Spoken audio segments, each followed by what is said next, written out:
Kia ora te whānau. By now you would have got your measurements for your raakau, the length of it. You would have tested it out on a pole or a stick or some sort of length of raakau that you can swing around to gauge for yourself where it is your raakau length would sit. With that, the ronga is very important, but also what's important is the maurito. The maurito of your raakau is found directly in the middle. It should be able to, when it's carved and finished, this is the gauge that tells you whether or not your raakau is complete. Meaning that it should balance in the middle of your raakau. Yeah? So that's where your maurito is.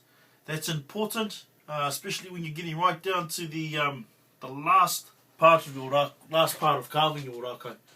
The other thing that's important, why that's important too, is because you've still got to do all your whakarei, all your decorative work. You've got to apply the awe. There's a bit of secret about this raakau. I'm going to tell the world. I lost a bit of weight on this raakau when I cut the end off, so I had to balance it up. The way I've done that is I've added anchors to the top of my awe there, so that when I'm moving with my raakau, it moves with ease. Your last thing you want to do is fight with your raakau.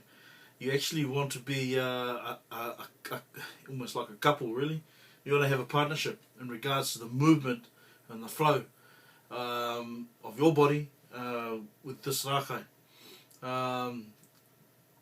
Sometimes I've watched a lot of people actually fight the raakau, especially when I've seen wero, matataki done, where we've come from konohetes and concerts from back in the day. You just pick up the nearest thing that's next to you and go for it. And that's cool, that's awesome, and that's that type of performing that you always got to be ready for. But other than that, if you really want to delve into and become more and more connected to these sorts of forms of taonga, it's great to kind of customize and make your own. Therefore, you're able to really appreciate, and the movements, they feel different when you do them. You are connected to those movements. That's a great thing about, I'm passionate about this stuff, as you can see, and I love our expression in our culture. It's amazing.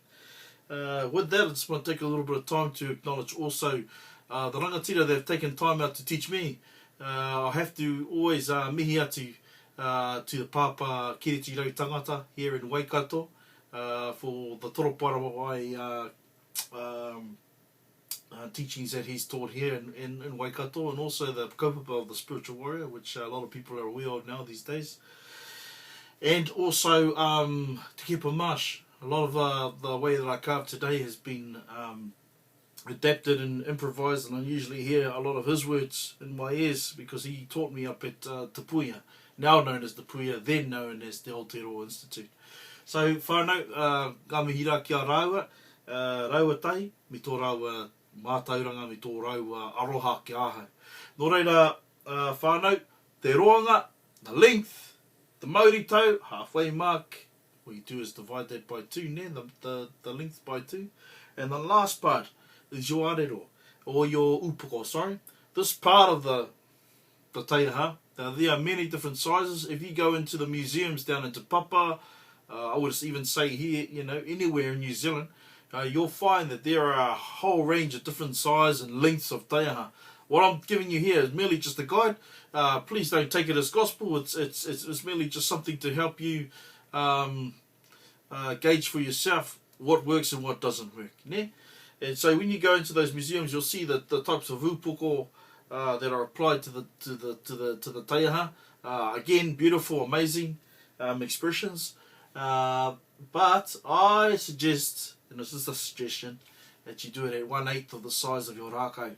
So whatever the length of your raakau is, all you want to do is take the length. So this one, for example, is around 1400 millimeters, and divide it by 8.